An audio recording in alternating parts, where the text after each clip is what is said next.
this upcoming Saturday, we got a legend making the walk once again. Dominick Cruz, the future Hall of Famer, looks to make one last run at the title. A title that he once held, the prestigious UFC Bantamweight Championship of the world. In front of him, the surging Marlon Chito Vera, who's coming off, in my opinion, the biggest victory of his career, where he was able to take out the very tough Rob Font. In my opinion, Cruz does have his hands full, but we know that Cruz is one of the most cerebral and talented fighters to have ever done it in the division, and he's not a fighter that you want to look past. So we will be getting to the main event here, of course, at the end of the show. In the meantime, we'll be starting from the bottom of the card. We'll be working our way up towards the top, and we will be dissecting each and every fight from a betting perspective, plus way more. All right, guys, strap up your boots. Let's get to it.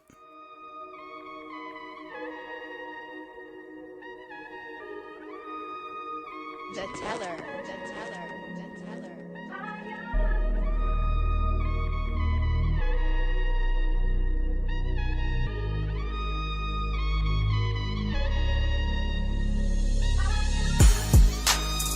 It's another day.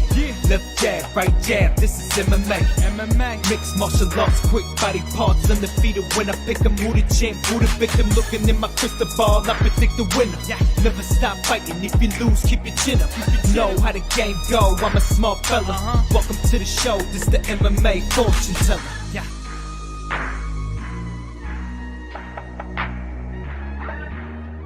The MMA fortune teller. The teller. What is up, you guys? UFC Fight Night San Diego. I hope you guys are all doing well out there. First and foremost, if you guys didn't catch on yet, we are doing the fight recaps as their own video moving forward. So if you guys didn't already catch my UFC Vegas 59 recap, please do catch it. It's up here at the channel. It was another profitable night. Real briefly, I'll let you know we only had one official play after two of my official plays did fall through due to some fights or a fight falling apart. We ended up only having one 5-unit play on a 2-team parlay of Brian Battle and Michelle Oliasejczak. Grab that at -144 together. If you put $5 on that, you would have profited $3.47. If you're like the teller and you threw $2,500 at it, you brought in just over $1,700. So a good night for me. We kept it simple. Again, it was a little bit of a tricky fight card, but I am very pleased with the results that we had on that card. It wasn't a typical fight card, I know, just a simple little 2-teamer there. But again, we're cashing over here. You guys go check out my full recap of the card, and you'll hear much more of my thoughts on that card. Also, if you guys could, please do catch me on all my social media platforms. Go follow me over on Instagram, MMA Fortune Teller _. You can catch me on Twitter at the MMA Teller. And please do like this video and subscribe to the channel if you guys have not already. Also, let's not forget, we got Dana White's Contender Series Week 3 taking place tomorrow night. If you guys want to get a leg up on that card, I had that video uploaded since this previous Friday. So that video is there waiting for you guys. Of course, the highly anticipated UFC debut, Dana White's Contender Series debut of Bo Nickel, a guy that many feel has future star written all over him. So go check out that breakdown as well. And let's not forget as well, we cashed on Dana White's Contender Series last week. We took Billy Goff 2.5 units, grabbed it at -160. So we're hitting up these Dana White's Contender Series cards as well. Let's make that clear. All right, guys. So with all that being said, you guys know what time it is. We look forward to UFC Fight Night San Diego. Let's jump into that card. The first two fights on the card were supposed to take place this past weekend. They got thrown forward a week in advance. So obviously I already broke down these fights. I'll briefly touch upon who I got in these fights once again for you guys. And if you guys want a more extensive breakdown, go back to the previous card breakdown, UFC Vegas 59. But I did have Ariane Lipski to defeat Priscilla Cachoeira. On tape, when you break these fighters down, I do believe that Lipski shows a little bit more promise.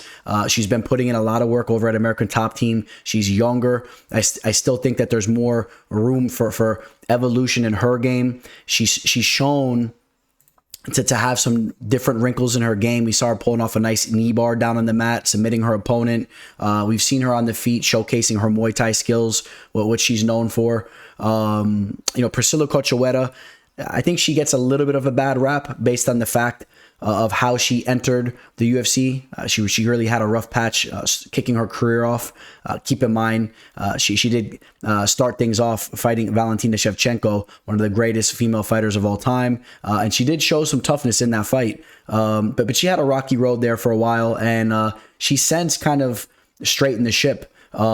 She is a women's mixed martial artist that has had 2 knockouts back to back. As of recently, that's not something that you see all the time. Knocking Shayna Dobson out, as well as knocking out Gina Mazzani.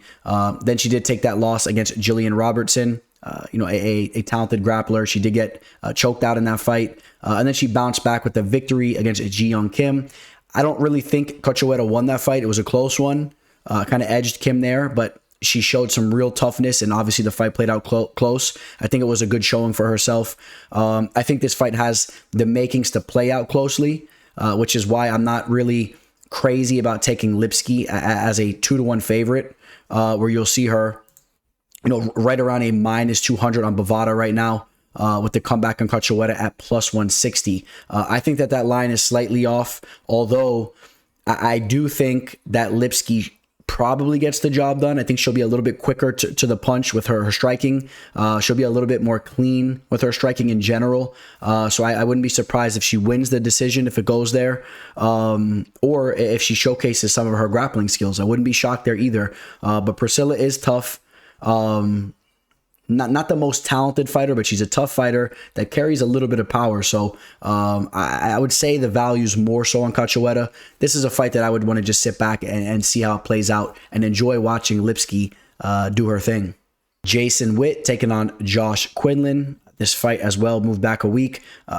We talked about some of the question marks in regards to Josh Quinlan, and they are the fact that he only has 5 professional fights under his resume, the fact that he is coming off a failed drug test where he was suspended, and he has been inactive now for almost a year. We're creeping up right about now in 11 months. So those are the question marks regarding Josh Quinlan. Other than that, I would say besides those factors, he has really looked good, finishing all 5 of his professional fights, showing that he does have some grappling skills, pulling off a couple rear naked chokes, showing that he's definitely talented with his striking and does possess some serious power. He has a knack for the finish. He's a confident dude. And then you have Jason Witt. Jason Witt is a fighter that is very defensively flawed, in my opinion. Not only is he defensively flawed, but he also has some issues with his chin. He's a fighter that if you can land the mark on, the finish is there. It's there for the taking. He has some good wrestling in his back pocket. If you're not up to par there, yes, he can take advantage of your grappling skills. We saw what he did to Cole Williams, where he dragged him down to the mat, threw him around a little bit, ended up pulling off that head and arm triangle choke. That without a doubt was his best performance as a pro. Other than that, he was able to sneak out a victory against Brian Barberena, where he used his cardio and wrestling to solidify that victory. Other than that, though, he has been finished in every single one of his losses. And as much as Quinlan has a knack for finishing his victories, Jason Witt has a knack for being finished in his losses. You put that all together, and yes, I still am going to stick with my pick of Josh Quinlan getting a finish in this spot here. I thought Quinlan looked pretty good at the stare down. As this fight was supposed to take place this past week, and we saw these 2 men square off. Quinlan looked to be in good shape, but there is a question mark about the whole substance that he tested positive for. There's definitely an issue there. I saw an interview with him. He admitted it. He says that he's learned from his mistake. There was no type of doubting what he did. He definitely was trying to take a shortcut, and he got caught for it. Who knows how long he was doing that throughout his pro career. Maybe a lot of those victories that he has, they may be due to the fact that he was on a substance. It depends how you look at it. I have a feeling, though, that Quinlan's a legit fighter, and I think that he still has the potential, and I feel more favorable that he will hang around in the UFC. I think he'll be a fighter that gets some knockout victories. Time will tell as far as what kind of holes he has in his game, or if he does. And we'll see if Jason Witt can exploit that. And again, it's going to be in regards to the wrestling and grappling. Can Witt go out there, drag him into deep waters, and exploit Quinlan's wrestling abilities?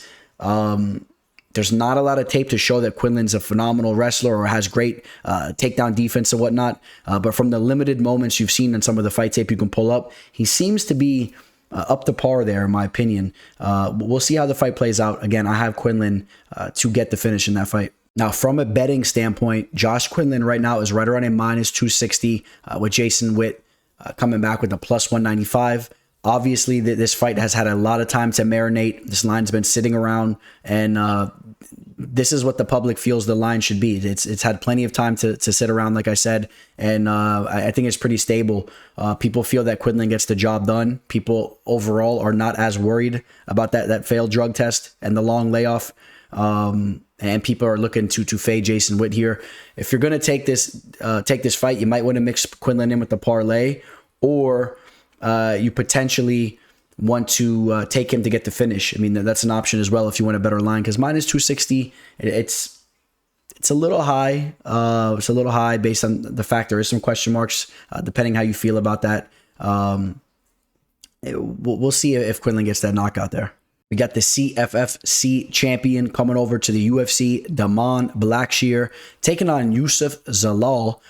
I like this fight. I like this fight from an entertainment standpoint. It's interesting, right? You got a guy in Damon who is making his UFC debut. He's coming into the UFC with 16 pro fights on his resume. And then you got a fighter in Zalal that has 15 fights on his resume. He's only 25 years old. He's the younger fighter, but he's been around the UFC for a little bit now.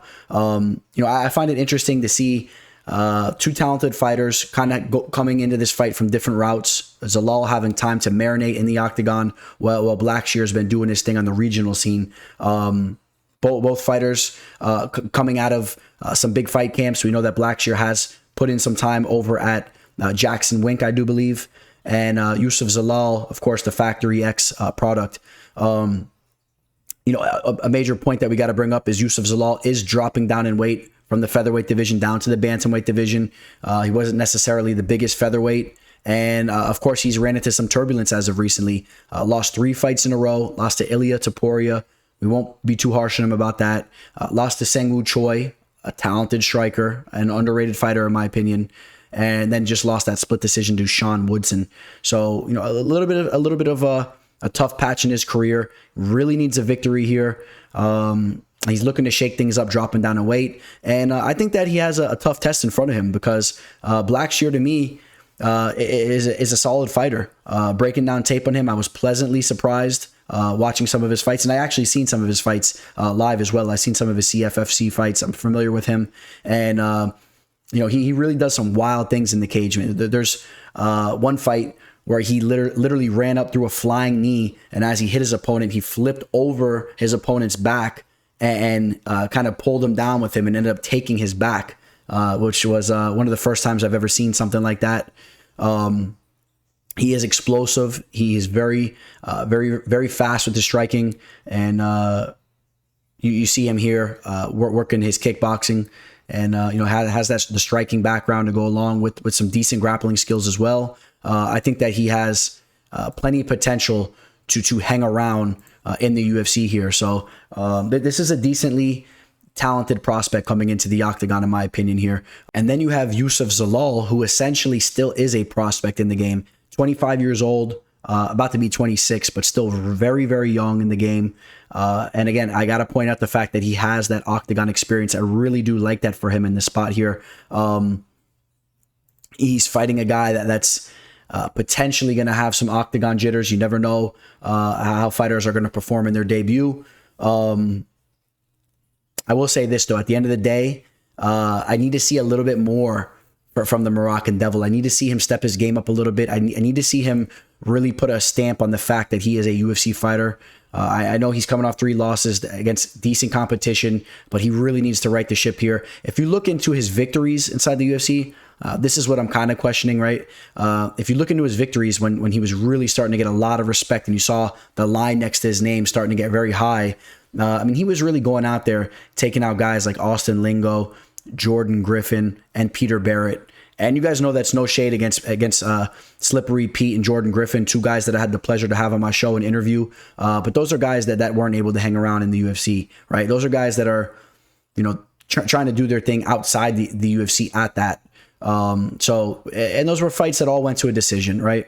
So I think that the Moroccan Devil has a lot more to prove, and I think that Blackshear is a fighter that's going to step right into the octagon and give Youssef Zalal a run for his money, and which is why I'm actually going to take Blackshear to win this fight. I think he's going to be a little bit more explosive. I think that he's going to be the better athlete here. We have the question mark of Youssef Zalal dropping down in weight as well. And again, Blackshear putting in work over at Jackson Wink. I think that he's going to be rounding his game out, and really, I expect to see the best version that we've ever seen from him. And I've been pretty impressed with some of the tape on the regional scene already. So give me Blackshear here to win the fight, and we will pull up the line real quick. And I will point out that Youssef Zalal is going to have a 2.5 reach advantage. Both men 5'10". More importantly is the fact that Youssef Zalal is coming down in weight. Keep an eye on how he looks at the weigh-ins. In regards to the betting line, you will see that this is actually a very close line, basically identical. Right now, Bovada has Blackshear at -109 with the comeback at -110 for Youssef Zalal. That is as close of a line as you'll ever see without it being a flat line. Obviously, 110 to 110. It's essentially a pick 'em there with a ever so slight edge towards Youssef Zalal. Maybe that little 0.1% there, that little 0.1 line is the fact that Youssef Zalal has that UFC experience. You know what? I say that I'd rather give that little 0.1 to Blackshear based on his athletic ability and some of the skills he possesses. So give me Blackshear. It's going to be a fun fight to watch, and it might play out pretty closely and could be a very entertaining scrap. Angela Overkill Hill taking on Lupita Godinez. If Angela Hill loses this fight, she will in fact be a 500 fighter, a 13-13 fighter. You guys know what I've said about her all along. Her resume and her record doesn't really explain who she is as a fighter. She's a fighter that really has came around over the last couple of years. She's put on some very, very good performances out there. There was a couple of decisions that didn't go her way that very well could have, and against high-level competition. So, Angie's a solid striker. She's a very good athlete, great footwork, and sometimes she runs circles around girls on the feet. She has well-rounded her game out as well. She's worked on her grappling, her takedown defense throughout the years. If you remember back in the day when she first came around from the Ultimate Fighter, she was a kind of a one-trick pony with her striking, and fighters would go out there and exploit her grappling. That's definitely not the case these days. And speaking of that fact, we know that Godinez is a talented wrestler. She's a good grappler. If you're not up to par there, she will rip you down to the mat, and she will control you down there and rain some ground and pound on you. She's a solid grappler. She's tough on the feet as well. We'll take a look at what she's been doing as of recently. 2 victories in a row for Lupi, where she took out Ariane Cornelosi. She looked very good in that fight, and took out Loma Lekbunmi, and using her grappling in that fight is what she did. Before that, she had the tough loss to Luana Carolina. That was a fight where Lupita did take that fight on short notice, and Luana was the much larger opponent. It was up a weight class. Before that, she pulls off the armbar over Silvana Gomez Juarez, and then she had that strange fight against Jessica Penne. In my opinion, the worst showing of her in the UFC. That was a fight she should have had, and she kind of let it go to the judges. When I thought she still won that fight, but she let that fight just escape her grasp there. How do I see this fight playing out? Angela Hill, in my opinion, has kind of taken a little bit of a step back as of very recently. She is up there in age. She's 37 and a half. Her performance against Verna Jandiroba wasn't the best. The Amanda Lemos fight was a close fight there. The Tisha Torres fight was not as good of a fight. It wasn't one of those close fights. That was a fight where her grappling and takedown defense kind of let go a little bit. She was taken down, and Tisha did her thing in that fight. And again, the Verna Jandiroba fight was similar to that as well, where Verna did have success with her grappling.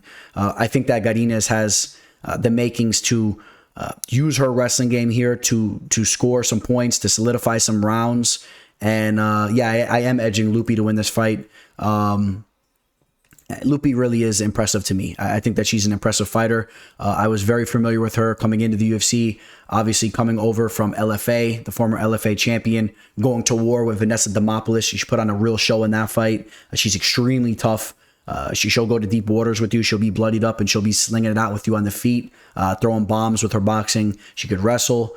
Even if this fight were to play out somewhat close, which I'm not even sure if it does, Angela Hill is the type of fighter that will drop that split decision. That's what she does. She always loses those splits. And I would edge Godinez to win this fight at the very least as a split decision. But realistically, I think that she actually gets the unanimous decision here. I think she shows up and gets the job done. I think she mixes things up, and she's just a better overall fighter that is peaking more so. She's cruising into her prime, where Overkill is on the downhill. So definitely give me Lupi to win this fight. And we'll take a look at the betting line. You're going to see that Lupi Godinez is not going to be on Bovada.lv, I believe, based on the fact that this fight was thrown together a little bit late. So we'll slide over to best fight odds. Excuse me if you can't see the side of the name over here, but we got Lupita Godinez right here. And you got Angela Hill over here on top of her. Angela Hill right around at plus 270. But they come back on Lupita Godinez at minus 340. Now that's been a similar narrative with Lupita. She has came into a lot of her fights as a pretty heavy favorite. So people respecting her skills. I wouldn't necessarily be looking for a finish in that spot. If you're going to want to have some action on Godinez, you're going to have to throw her in a parlay. And then for some of you dirty dogs out there, I wouldn't be shocked if I see a couple of you guys seeing some value on a plus 270 line on Hill, and you throw a little stab at that. I wouldn't say that you're necessarily wrong for doing that. I just think that Lupita is going to get the job done, if I'm being honest. So I personally wouldn't want to take that dog shot on Hill, but I wouldn't blame you if you did. Ode Osbourne taking on Tyson Nam, fight taking place in the flyweight division, which you guys know is one of my favorite divisions in the game these days. Two talented fighters here, two guys that go out there constantly and put on a show. Ode Osbourne starting to put things together here, coming off 2 victories in a row. More importantly, the knockout over Zaruk Adashev, the former kickboxer, former talented kickboxer over there on that scene, and was able to go out there and knock him out. That was pretty impressive. Before that, defeats CJ Vergara, who's actually been looking pretty well himself. So, that victory looks good there. Then he had the loss to Manil Cape, where he actually started that fight off looking pretty well. You guys know I had an official play in Ode in that spot. I had him at dog odds. That was a fight card that I really cleaned up on. In fact, Ode was my only loss. It was a dog shot. Ode came out looking phenomenal, and then all of a sudden froze up and got clipped with a knee. At times he just makes some mental errors in there. He does freeze up. If you guys remember the Brian Kelleher choke that he slid into, a little bit of a mental error there. And I'll tell you what, man, Tyson Nam is a legit veteran at this point in the game. Tyson Nam has some solid striking. He's decently well-rounded. He has a lot of experience. He's slightly up there in age, but I think that he has some tricks to throw out there that could potentially spoil the party if you guys are targeting Ode. If Ode freezes up, I would not be shocked if Tyson hits him with a big power shot. We've seen Tyson go out there before and starch dudes, right? The knockout over Jerome Rivera, although Jerome Rivera has not had any type of smooth sailing in the UFC. Before that, though, also knocking out Zaruk Adashev. Speaking of Zaruk Adashev, and that was Zaruk's UFC debut, and it was weird when Zaruk came into that fight. He was very much out of shape. He didn't look like the Zaruk we just saw in the Ode fight. So take that for what you will as well. But Tyson Nam showing that he has some big power in his hands. If you take a look at some of his losses as of recently, the Sergio Pettis fight, we know how talented Sergio is. Sergio broke some statistical records in that fight. But Sergio is the Bellator champ. He's a beast. The Bellator bantamweight champion. Kai Kara France just fought for the belt. We talked about the 2 victories, and then he just had a loss against Matt Schnell. So, you mix that all up together, and it doesn't really look as bad as it may seem when you're just taking a brief look at it, thinking he's lost 3 of his last 5. I definitely think that Tyson Nam is live here for the upset. I do like Ode's athletic ability. And I do like the fact that he's a fighter that you're going to see his skills come around more so in these next couple years as he's cruising into the prime of his career. And he's not necessarily a fighter that has been training from a very, very young age. You're going to see his skills start to progress even more so up until this point, in my opinion. Right now, what is he? He's 30 years old. I'm willing to bet that Ode will look his best right around 32, 33, whereas Tyson Nam is who he is right now. So Tyson's going to have to land that big shot, in my opinion, or maybe just pull some type of trick out of his sleeve and really make a big impact in this fight at one point in time. He has to really do something to really put a stamp on this fight, to kind of shake things up. If he just goes tit for tat with Ode, I could see Ode being the quicker fighter, landing calf kicks from the outside, boxing him up a little bit quicker, a little bit more smoothly and more quick with his hands. Would Ode be? And saying all that though, I got to spice things up for you guys here right now. I'm going to take Tyson Nam to pull off the upset on Ode Osbourne. How about that? I say Tyson Nam shows up. I know he's coming off that split decision loss against Matt Schnell. We just saw how talented Matt Schnell is. He went out there and put on a phenomenal showing. Give me Tyson Nam here, and we'll pull up the betting line on Tyson Nam right now. Let's see what it's looking like. You got Tyson Nam right around a plus 195 with the comeback on Ode Osbourne. So we'll see how that fight plays out. Obviously, Ode, he's a big favorite here. I would not be surprised at all if Ode comes out there and just does his thing. But let's shake things up a little bit here, and I will pick Tyson Nam for you guys. Let's throw a dog at you here. I think that there's definitely potential for Nam to get a finish here. Gabriel Benítez taking on Charlie Ontiveros, the American bad boy.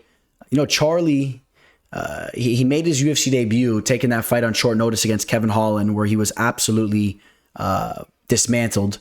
And then after that, he goes out there, gets knocked out by Steve Garcia, which I don't know why you guys were all so high on Steve Garcia. You guys know I faded Steve Garcia in his last fight, where I was able to get nice dog odds on the very talented up-and-coming Mahashate. I don't really think Steve Garcia is all that, and Steve Garcia went out there and flatlined Ontiveros. Ontiveros is not that impressive to me. As you see him working his striking here, he has kind of that karate type style, keeps his hands down low. As far as I'm concerned, it just doesn't work for me. I think that he is always live to be finished, especially fighting in the UFC. And this probably will be his last fight in the octagon, if I'm being honest with you guys. I see him most likely getting starched here. And look at the young Charlie Ontiveros here. Maybe that's not the young Ontiveros. Maybe he just looks like a little boy in this picture for some reason. But throwing his little tricks on the back deck of his house. I don't know, man. Let me be honest with you guys, man. Gabriel Benítez, the longtime AKA product, is a beast. I know that he hasn't had the smoothest ride as of recently. He's been dropping some fights. But, take a look at the fighters that he's losing to. The loss to David Onama, very talented fighter. Billy Quarantillo is an underrated fighter. Omar Morales, not a bad fighter as well. And Sadiq Youssef, a very talented fighter. Had that victory and knockout over Justin James, where he was working the body and all that. Looked very talented there. I see Gabriel Benítez getting the knockout here. Benítez can crack. He has that unorthodox southpaw type style. It gives guys problems. Charlie's going to have his hands down low. And I think that this fight has all the makings for Benítez to go out here and get a knockout. I'm not worried about the size advantage that Ontiveros has. I know he's much taller. He has the 5-inch reach advantage. I just don't really see Charlie being a UFC caliber fighter. The UFC is just giving him another opportunity here after he did the favor of taking that Holland fight. They gave him 2 shots here, and he will be cut after this fight, in my opinion. 11-8 as a pro. It's not like he just started dropping fights in the UFC. He was 11-6 coming into the octagon, even from his regional days. So I'm just not really seeing him pull this fight off, in my opinion. I know he has some knockouts on his resume, but I just don't see it. And real quick, if you take a look at the level of opponent as well, we got to pull this up real quick. The knockout victories that he's having over 5-4 opponents, 3-5 losing record opponents, 2-2. Not the most stacked of resume for Charlie Ontiveros. It hasn't been looking good, and I'm not going to be able to pick him here in a spot like this at all. So yes, give me Gabriel Benítez. From a betting perspective, of course, Benítez is going to be a big favorite. He's a -360 here. I mean, I don't necessarily think that that's a crazy line. I don't. I think that's a pretty accurate line, to be fair. I mean, Gabriel Benítez should go out here and get the job done, and he should finish this fight. We got the heavyweights throwing down here. Łukasz Brzeski taking on Martin Buday. Both men coming off Dana White's Contender Series, where they both had impressive performances. They went out there. They essentially both got finishes. The reason why I say essentially is, of course, the fact that Brzeski's finish had some controversy surrounding it. If you guys remember, his opponent, Dylan Potter, didn't actually tap to that rear naked choke, although it did seem like it was locked in and he was on his way to going for that tap. But in fact, he kind of reached up and looked like he was going to fight the hand, fight the wrist, and almost immediately the ref called the fight. It was an early stoppage for sure, but I think that he was en route to having the tap there. He was starting to kind of get bullied around in that fight. Quick side note too, if you're a really cerebral fighter and you're real slick, if you're put in a position like that where you know you're not really able to escape it, I think that's a slick move to kind of move your hand, act like you're fighting to grab the wrist, but kind of play it off like you're about to go out, and then just grab it, but kind of pump fake like you're tapping. Don't actually tap, but almost have the body movement like you're going for a tap. And then after the referee stops it, you stand up and you start kind of disputing it, and then you get a little asterisk next to your loss, when meanwhile you were about to just get a fat L on your resume. Kind of shakes things up. You know, that's kind of like a tactical move, a little shiesty move, but you never know what's going on in there. Besides that, though, maybe more so the controversial thing about that fight was the reason why it was a no contest, and that was based on the fact that Brzeski did test positive for a banned substance, a legit banned substance. He was on some form of steroids, and you know, he did have a pretty lengthy suspension. I think it was a 9-month suspension, and now he looks to step in there and face a man that, in my opinion, is much more up to the task. Martin Buday, this guy is a real bully. The same way Brzeski went in there and bullied his opponent, Buday has the potential to go out here and kind of flip the script and bully Brzeski, in my opinion. Buday is the much naturally larger heavyweight. He's the bigger heavyweight here.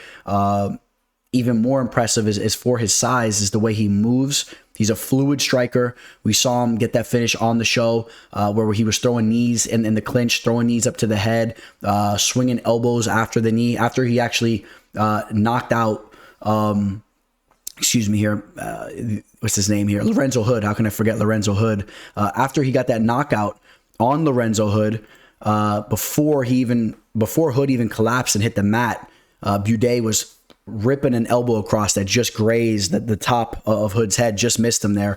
I mean, this guy was putting some nice combinations together. I'm impressed with him. I think that he has potential to be a legit heavyweight fighter in the UFC for some time to come. Buday, only 30 years old. You guys know heavyweight division. The time frame on the career of heavyweights lasts a lot longer. Buday, only 11 professional fights.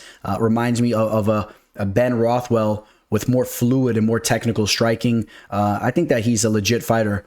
Is the Slovakian 6'4" heavyweight with a 77-inch wingspan.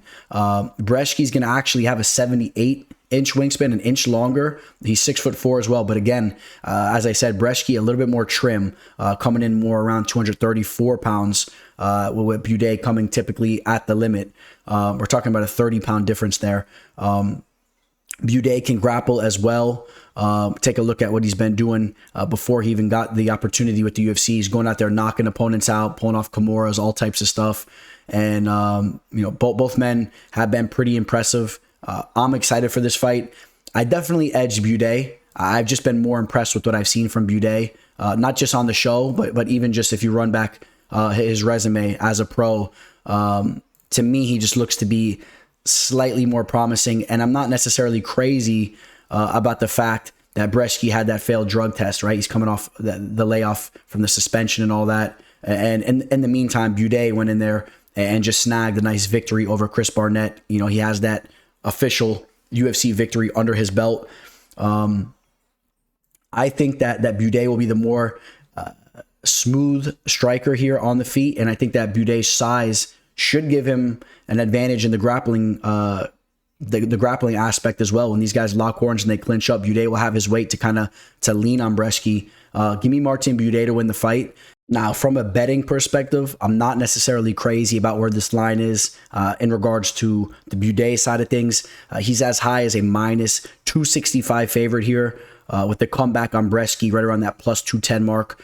As you see, Brzeski is an explosive athlete. I would not be shocked if he comes into this fight and we've seen major development in his game. It's been a long time since he's been in there. He's still at a very primed age. I mean, we could see some major development in his game. He's an explosive athlete himself. He is the trimmer fighter. He's a little bit quicker with his footwork and whatnot, and maybe he could use that to pull something off. It's the heavyweight division. It only takes one big strike to land and to really shake things up. So again, from a betting standpoint, I'm not necessarily crazy about that minus 265 line on Buday, but I definitely got to lean Buday's way. I definitely have to lean that way in this fight. He is impressive to me. He impresses me more so. But there's some questions in regards to Brzeski's game, but I would not be surprised if he comes around and proves to be a legit UFC heavyweight fighter. Even if he drops this fight, I think there's that type of potential. So just understand from a betting perspective, not crazy about the line. There's been some action coming in towards Buday's way. People are very high on him and with the potential he has. I understand it. I will pick Buday to win the fight. Let's see how it plays out. All right, we got some main card talk here. Two women's mixed martial artists making their UFC debut here. Yazmin, Jauregui. I'm gonna go with Jauregui. Excuse me on the pronunciation there. And then we got Iasmin Lucindo, the Brazilian fighter. Lucindo, 13-4 as a pro, 17 professional fights, more than double the amount of experience as Yazmin, the Mexican fighter who's only 23 years old. Yazmin has shown to be a very, very talented boxer. She's a very talented striker. She has some heavy hands. She has gone out there time and time and again and has put an onslaught on her opponent with her boxing. I'm going to break this fight down to you guys like this. I really think this is a striking versus grappler type matchup. I think if Yazmin's able to keep this fight on the feet, keep this feet on the fight, if she keeps this fight standing, I think she's definitely going to get the better of the striking. I truly believe that. Where on the other hand, Lucindo has gone out there and pulled off some big victories by closing the distance, managing her distance well, stepping in, getting some nice inside trips through the body lock, ripping her opponent down to the mat, working her ground and pound, but really using her jiu-jitsu to nullify her opponent, control them, and then using her ground and pound to stop the fights. We've seen that from her. I think that there's definitely the reality that Lucindo gets this fight down to the mat and will thrive down there. In fact, I do give her the edge down in the mat for sure. Yazmin, sometimes in some of her fights, she was stuffing, I don't even know if you want to say stuffing a takedown. She was preventing the takedown, kind of using her athletic ability. She was kind of using some of her physical traits, not necessarily her technical traits, to prevent some of those takedowns from happening. That's not something that I favor, because when you face the right opponent that knows what they're doing technically, they're going to get those takedowns. So sometimes Yazmin was just kind of standing up too tall and just kind of using her muscle to kind of strengthen the stop of the takedown, but really she needs to learn how to lower her posture and stuff those takedowns properly. And I could see Lucindo capitalizing and getting this fight down to the mat and exploiting Yazmin down there. But I got to go with Yazmin to win this fight. I've been very impressed with her boxing, and if she's continuously working on her takedown defense like you would think that she has, and she's working on her ground game on the feet, I definitely think that she takes the fight there. I really don't see any way Lucindo gets the better of the striking there. And Lucindo's still very young, only 20 years old. This is a true prospect fight here. I'm excited for this. Two high caliber prospects in women's mixed martial arts in the strawweight division. I like this fight. Give me Yazmin, Jauregui. And from a betting perspective, we'll take a quick look at the line here. Yazmin's as high as a minus 220. So that just shows you the respect people are giving her, based on the fact that when you pull up tape on her, she's ferocious on the feet and she's getting some devastating knockouts. People like that type of stuff. But just understand it takes one takedown to shake that all up and for none of that to matter. But give me Yazmin. Staying over on the women's side of things, we got Nina Nunes taking on Cynthia Calvillo. I like the way I said that right there. Calvillo, nice and smooth. No Calvillo, Calvilla. Got that name down packed. You guys have been giving me a hard time about that for a while. Put some work on that. All right, so Nina Nunes stepping back in the octagon. It's been over a year, about a year and 2 months since that armbar submission loss to Mackenzie Dern. That was not a good performance on her behalf, to say the least. And then before that, she over 3 years ago, she had that loss to Tatiana Suarez. You guys know I'm very high on Suarez. I know Suarez has been hiding under a rock, but she will come back and shake the division up for sure. Nina Nunes, I think the fight that we really got to focus on is her comeback fight against Mackenzie Dern, and then the fact that she had another long layoff, and just the fact that, yes, she did get caught in an armbar, but before getting submitted in that fight against Dern, she really just did not look good overall. At times, Nina Nunes has looked good on the feet. She has showcased to have some good technical abilities in the feet and some solid power. Wasn't able to use any of that on the feet there. You got to wonder with the pregnancy and all the different distractions that were going on in her life. We saw Amanda Nunes had a bad showing right around this time coming into her fight with Juliana Pena. You know that these two women left American Top Team and they started to do their own thing. They had their own little gym going on now. These are different variables that have been going on with her. On a positive note, Amanda Nunes just went in and looked absolutely phenomenal. So you would think that would carry over to Nina's game as well. I mean, of course, you're talking about, two people that are in a relationship with each other, that live together and that do the same profession. They train together. I mean, they're pretty much doing all their work together. So that's definitely a solid thing going for her. Cynthia Calvillo losing 3 fights in a row to Andrea Lee, Jessica Andrade, and Caitlin Chookagian, all high caliber opponents. Before that, she worked Jessica I in that main event. It's crazy to think that was a main event fight. And then before that, the draw against Marina Rodriguez, who we now know is one of the nastiest strikers in women's mixed martial arts. Doesn't look that bad, that fight. Calvillo needs to put something together here. Both these women have an even reach, although Calvillo's an inch shorter. It's not like she's really that undersized like she has been in some fights.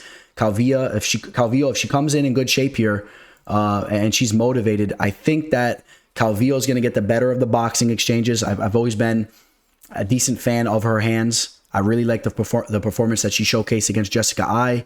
We know that she has the wrestling background. We know that she's put in a lot of time with the Team Alpha male in the past. And she's a solid fighter. And again, this was a fight that was supposed to happen. As you see, we got the two women already squared off. And I thought Calvillo looked pretty good going into that first fight there. Nina Nunes, I got some question marks about her game. Again, I talked about the fact that Amanda just looked phenomenal and how they train together and whatnot, but I have some question marks, and I'm actually going to side with Cynthia Calvillo here. I was actually on the fence which way I was going to go with my pick here. I am going to pick Cynthia. I think that Cynthia gets the better of the boxing exchanges. Cynthia is a solid wrestler. I could see her sneaking in a takedown or two, getting on top, and if she comes in ready to go, I think that she can more than handle business here. We'll see where her mental is coming off those 3 losses. Cynthia, a -165 favorite with the comeback on Nina at +138. I would probably have this fight capped for Cynthia more around a -150. I would want to see that line come down a little bit more so for me to feel comfortable taking a play on her. Maybe even a -145 line, but maybe I'm getting greedy there. So this is a tough one to pick right here. There's a couple question marks here, right? The layoffs and some of the performances that these women have put out recently. We've seen very different versions of them throughout their careers. But I say Cynthia can stuff the takedowns if she wants. She can possibly get some takedowns, and she'll get the better of the boxing. She'll get the better of the hands. Give me Cynthia Calvillo via decision. Azamat Murzakanov taking on the Brown Bear, Devin Clark. We had some talk about brown bears recently, right? Polar bears, brown bears, different animals that fighters are named after. Someone hopped up in the comment section and tried to argue with me that the brown bear / Kodiak grizzly bear is actually larger than a polar bear. No, it's not. So you were wrong on that. So I'm going to rub that in your face real quick. But you know, in all seriousness, I know the point you were trying to make. You were trying to say that, you know, the brown bear has more girth to it. It's a little bit heavier and thicker. It's not really the case though. The polar bear, yes, it is more lengthy, but overall the polar bear is the biggest bear. So just clear that up. You know, bear to bear, on average, the polar bear is the biggest bear. Google it. So back to this fight though. Azamat Murzakanov is coming off of one of the biggest comeback victories I've seen in a long time, and I know for sure what kind of fight that was, because I had an official play on him, and I already chalked that ticket up as a loss, and was kind of annoyed about the way that fight was playing out against it was against Nchukwi, Tefan Nchukwi. And all of a sudden, of course, Murzakanov pulls off a phenomenal third-round knockout, and I was going crazy when that happened. I had a big play. In fact, that was my biggest play on that fight card, I do believe. And it's kind of interesting, right, how we're going to look at his performance there, because he did showcase once again that he has that serious power and can stop the fight at any given time. But at the same time, he was looking very slow in the beginning half of that fight and was really getting picked apart by Nchukwi, and I didn't like that. So, you know, I think that Devin Clark has some potential here to kind of outpoint him throughout this fight. I mean, I think there's a realistic possibility for that to happen based on the performance that Azamat did just put out there. But I got to say, I was so pleased the way that Azamat stood tough in this fight, never gave in, and still got that knockout. And the way that he capitalized and finished the fight there, he delivered for me. Obviously, for me to have a hefty wager on him going into that fight, I've been very impressed with him, you know, on the show and in his past fights. Matthias Scheffel, he is a fighter, if you're not familiar with him, who we'll pull him up real quick. He actually just had a big time victory where he took out one of the better light heavyweight fighters on planet Earth, and Bruno Capolozoa. So, you know, Matthias Scheffel has shown he's a tough fighter, and he went out there, knocked him out in the first round. He's had quite a few early finishes throughout his career. In fact, the majority of his fights were first round knockouts. He now has that experience going to the third round and still getting that knockout, but has more time under his belt, and it was in the octagon. I like that element as well. I am going to be picking Azamat to win this fight. I got to go with him. I got to give him respect. He came through for me for that official play. He's a minus 179. I'm not sure if I would be chomping at the bit to throw money on him after the stress he put me through in that last spot, especially at a minus 180 line, essentially. Devin Clark has shown that he's a good wrestler. He's been working on his striking as well. He might be a little bit more quick and explosive, which I'm not positive about that. I mean, you want to talk about explosive. Azamat is as explosive as it gets when he chooses to be. Just has kind of a lackadaisical approach in there. Azamat, you know that he has the sambo grappling. He's well-rounded, and he'll be able to grapple with Devin as well. I think that Azamat probably does land some big shots and bloodies up Devin Clark. We've seen him hurt and bloodied up before. Give me Azamat Murzakanov to win the fight. Gerald Mearshart taking on Bruno Silva. Fight taking place in the middleweight division. You guys know Gerald Mearshart, one of the all-time submission leaders in the UFC history. You know, Gerald Mearshart is a fighter that's been under the radar for some time. He's a solid fighter. He's extremely tough. And as of recently, he's been looking pretty damn well. And the way that he rebounded off that Khamzat knockout, to me, is very impressive. You know, since then, he's 3-1. Victories over Bartosz Fabinski, the tough Polish wrestler. He was able to go out there and pull off that guillotine choke on him. To go out there and rear naked choke Makhmud Muradov, it was very impressive as a big underdog in that fight. The rear naked choke over the Brazilian Jiu-Jitsu black belt Dustin Stoltzfus, another impressive performance. And then he dropped that fight to Krzysztof Jotko. I believe Jotko is an underrated fighter, so you know, that's just the type of fight that Mearshart's going to drop. You know, Jotko plays it safe, stayed away from those grappling exchanges, used his footwork to kind of pick him apart from the outside. Bruno Silva will have an opportunity here to get the better of the striking. He's a phenomenal striker. The only difference here in this spot is I think that a guy like Bruno Silva, even though I'm more impressed with his striking than a guy like Jotko, Bruno Silva is going to give you more opportunities to pull something off based on the fact that he's just going to get in your face and give you chances to land back on him. So I do think that this fight has the potential to play out as a brawl, and that will make Gerald a little bit more alive compared to a fighter that kind of picks him apart from the outside, because Gerald's speed's not necessarily his strength. Bruno Silva, we got to mention the performance that he just put on, because even though it's a loss, it was a phenomenal performance against Alex Pereira. Alex Pereira now going to be fighting for the UFC middleweight championship against Adesanya. Pereira, possibly the best striker in all of MMA. Bruno Silva went out there, stood toe-to-toe with him, and was landing some big shots in that fight. That fight was very close. All right, so from a grappling standpoint, I definitely give Mearshart the edge. I haven't been too impressed with Silva's grappling. He's decent there, but he's really not nothing. He's not anything special there. Gerald Mearshart is on another level, and if things get gritty and ugly and you see some grappling exchanges fall into the transitions, could definitely see Mearshart locking up a sub like he has before. A major factor we got to bring up too is Gerald Mearshart is working over at Sanford MMA for this fight, working on the pads with Henry Hooft. I think that's a big deal. The more his striking comes around, he already has the grappling game to go along with it. You know, the long time Rufus Sport product. He's a legit fighter, and now he goes over to Sanford MMA. He continues to sharpen up his skills. I think we'll see the best version of himself. That all being said, I've been very impressed with Bruno Silva. I expect Bruno Silva to get a knockout in this spot. I think that Bruno Silva gets a knockout against Gerald here. Gerald is prone to being tagged. He may feel a little overconfident in his striking, putting in that work with Henry. Henry really trains his fighters to go in for the kill on the feet. It's not really the most cautious type of style, and I could see Gerald having a more aggressive type style on the feet, or he'll be prone to being capitalized and tagged on coming back. So I think that I got to go with Bruno Silva to get a knockout in this fight. We'll pull up the betting line here. Bruno Silva is a -300 with the comeback on with the comeback being +235 on Gerald Mearshart. I don't like that -300 line next to Bruno Silva's name. I do like him to win this fight, and I could see him winning in a emphatic way, putting on a great showing, getting that knockout. But if things shake up a little bit, I don't know. Gerald Mearshart's he's a live dog. I've lost money betting against Gerald before.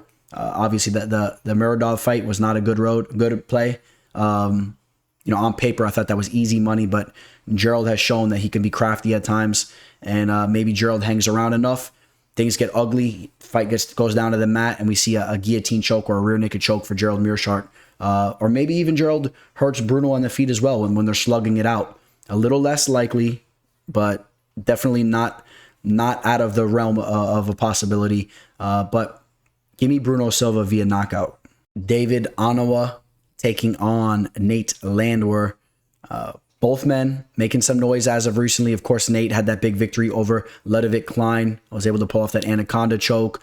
David Onawa has been going out there, finishing fights. Just pulled off that arm triangle choke against Garrett Armfield. That was a fighter that was making his UFC debut on short notice. It was a tough fight for the kid. But the Gabriel Benítez knockout was a big one. That was an official play of mine. I was going crazy when that happened. That was a crazy knockout victory. And then, of course, he dropped the Mason Jones fight in his debut. I believe he took that fight on short notice as well. So take that into consideration there. I think for the most part, this is going to be a striker versus wrestling type of fight. Nate Landwehr has shown that he is a solid wrestler, and he can take advantage of specific fighters that are not up to par there. David Onawa has shown that his striking is diverse. It's clean. We know he's been putting in a lot of time at Glory MMA Fitness, and he's working on his overall game. But I have to say, the strength of Onawa is his striking. And I think that the most clean route that he gets the job done here is kind of picking Nate apart from the outside. We've seen Nate bloodied up. I mean, he actually let Darren Elkins carve him up a little bit on the feet. So although he did prevail in that fight, it was an ugly fight. I think that David Onawa would have starched either man on the feet in that fight. But again, it's not just a kickboxing match. These fighters are able to mix things up, and Nate Landwehr is very physically strong. He's very mentally strong, and he's obviously a dog. I mean, this isn't a fighter you can just count out. He is a live dog. That being said, I do very much favor Onawa being able to land those clean shots from the outside. and you see him putting in work over here at MMA Masters, is Nate Landwehr. I see David Onama being able to land some clean shots from the outside, using some good footwork. Only 28 years old. Going to see that growth in his game. He's going to have a 3.5 reach advantage here. He's a taller fighter. He's more lengthy. He just has to use his footwork properly. Do not let Nate close the distance and make this an ugly fight, because Nate will sneak in some takedowns and possibly rain some ground and pound on David down there. So also, he has been showing that he has some submissions up his sleeve. That Anaconda choke was fresh. And, before coming into the UFC, I had a decent resume over on the Russian side of things, fighting over at M1 Global. He's been around the block. He's 34 years old. He has plenty of experience, 19 pro fights. Nate Landwehr is a tough dude. But again, I'm going with David Onama to style on him from the outside, potentially stopping this fight via TKO, via cut. Maybe we see a lot of blood and we see a stoppage there. Haven't really seen that too much recently. Maybe we see that in this fight. Give me David Onama. As far as from a betting standpoint, David Onama, a big favorite here at -265 with the comeback of Nate Landwehr at 2-1 odds at +200. I think that line's a little high, if you ask me. I get it. There is a clear path to victory if Onama is able to keep this fight standing, but Nate has shown that he's pretty strong there. I'm a little surprised to see Onama at -265. Maybe I would have thought it would be more around -225. -235. Also take into consideration Onama coming off an impressive victory, but it was against a lower level opponent in Garrett Armfield. Believe he actually already had a victory against Garrett on the regional scene. Got another fight with the guy that he already beat, went in there and handled business again. This is a little bit of a different fight. I think that Onama gets the job done. From a betting perspective, I hope you guys aren't necessarily slamming Onama here, in my opinion. We'll see how that fight plays out. Hey, you guys, if you're looking for a new sports book, you guys know I highly recommend Bovada.lv to you guys. If you're looking to sign up through Bovada.lv, reach out to me. Let me send you over my referral link. If you sign up through my referral link, you're going to get a bonus in your account. And I'm going to give you my entire betting packages for 2, not 1, 2 fight cards moving forward. You can use them for any fight cards you want. You can hold off for a couple weeks, use it for a big pay-per-view event, whatever you want to do. But I highly appreciate it. If you guys are looking to sign up, reach out to me. Let me send you over that referral link. Shoot me an email if you're interested, MMAfortuneteller@gmail.com, or shoot me a DM on Twitter or Instagram. And if you guys have any questions or concerns, let me know. I'll tell you what it's all about. Here we go. We made it to the main event. We got Marlon Chito Vera taking on Dominick Cruz. Dominick Cruz coming off 2 big victories. Did just take out Pedro Munoz and Casey Kenny, looking to win 3 fights in a row. Marlon Chito Vera just won 3 fights in a row. Took out Rob Font, Frankie Edgar with that beautiful front kick, and then, of course, the very dangerous Davey Grant. Marlon Vera, only 29 years old still. Plenty of room for growth in his game. He's been looking better and better every time he's out there. I don't know if Dominick Cruz can continuously go out there and look as good as he has in the past. I expect to see an older version of Dominick Cruz. We know that he thrives using his footwork, and he thrives being as cerebral and as intelligent of a fighter as you'll ever see in the cage. I mean, that's what he's all about. But at a certain point in time, age does catch up to you. We've seen that he was clipped recently, right, in the Henry Cejudo fight. Was clipped and finished early in that fight. You got to wonder if that has something to do with age. Of course, the Cody Garbrandt fight, he was getting dropped left and right in that fight.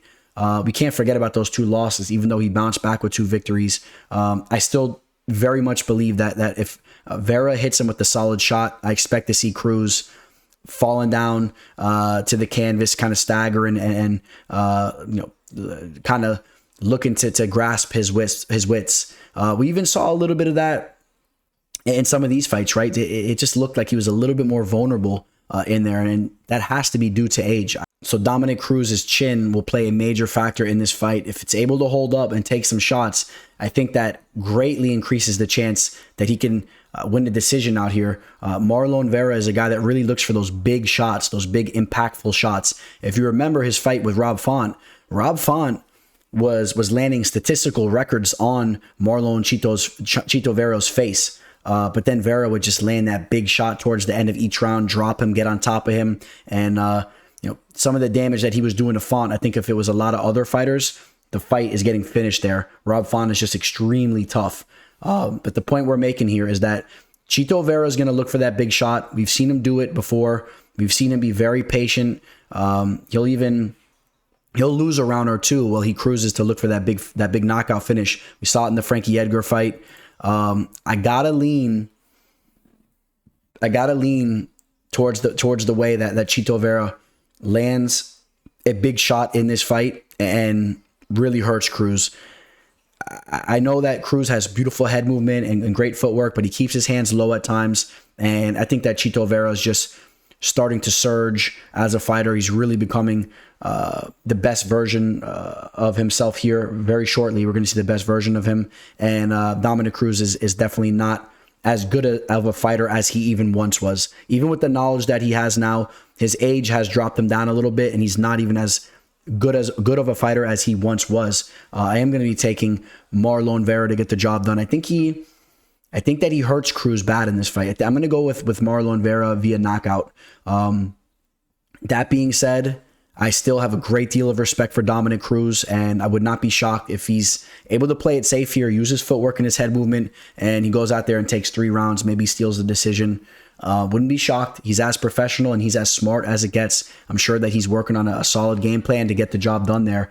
We'll slide over to the Bovada.lv live betting line where you'll see Marlon Vera is a -230 favorite with the comeback on Dominick Cruz at +185. Another high line here on the fight card. I have the fight capped right around that line. I think it's decently accurate. Maybe a little bit more like a -215, 210. But I do think that Vera is very likely to get the job done here. And it's understandable why he's coming in as a favorite like this. Dominick Cruz will have to show that he's still sturdy and can take a shot and can go out there and battle for 25 minutes with the guy that really only needs that one big shot to put you on your back. All right, so give me Marlon Vera via finish in this fight. I think he gets the job done via finish. And when I say via knockout or TKO, you guys know why I'm not even crazy about saying that, because Vera can drop Cruz, hurt him really bad, and can snatch up his back, put him in a rear naked choke, and choke him out. We saw Terrence McKinney just do that, and that's why I've never been crazy about those types of props. I think if you're going to go the prop route, you more so want to go with just Marlon Vera to get the finish, in my opinion, because you never know what's going to happen once a fighter drops the other fighter. The submission may follow, and you know that Vera's dangerous down in the mat as well. He is dangerous down there. Give me Marlon Vera to get a finish. All right, guys, that's going to wrap up UFC Fight Night Vera versus Cruz.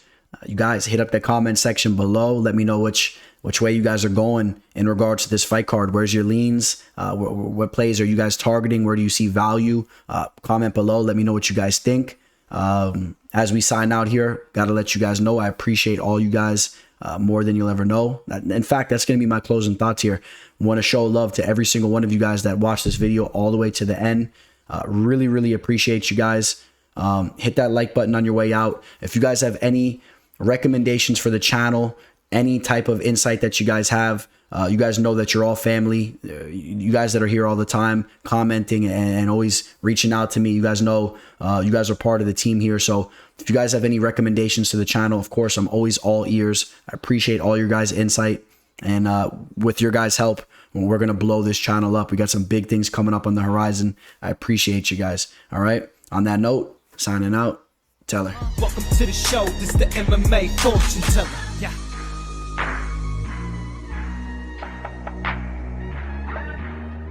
The MMA fortune teller. The teller.